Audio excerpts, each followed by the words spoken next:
Camera ready? Yep. All right, now, Back to my first question. How's everyone doing this morning? Good, okay. Hopefully no one drank too much water. Wasn't that great yesterday.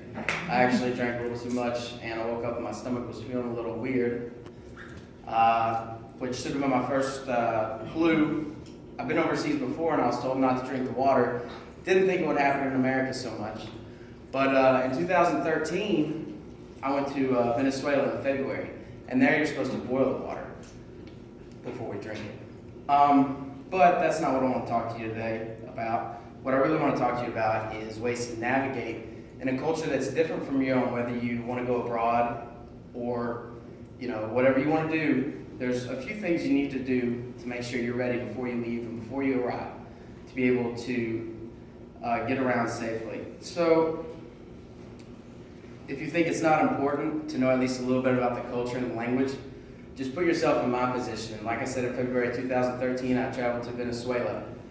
Just close your eyes and try to imagine sitting on the floor of an airport in the most dangerous city in the country with no local currency, American currency, which everyone wants, by the way, really expensive equipment with you, and not being able to speak the language at all, and being told that the plane you believe is going to leave in 2 hours after you stood in line for 4 hours is actually going to leave in 4 days. Just imagine how helpless you'd feel if you can't communicate. You know nothing about the culture.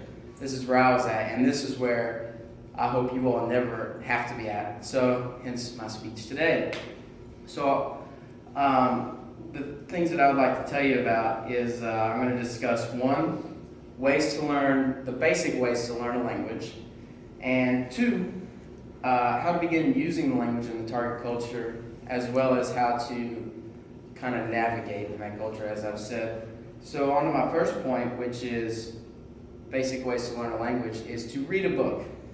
And we all go to university here, is that correct? Can I get a show of hands? Who all is actually in a higher level of learning? Great, so you have the ability and the accessibility to learn a new language. There's plenty of language courses on this campus. I've taken Japanese, for instance, and there's 101, 102, there's like 5 classes. And that is one of the harder languages to learn on this campus because there's not as many classes. So if you want to go abroad, you can take a class. If not, go to the bookstore and you can get the book that's there, as I mentioned.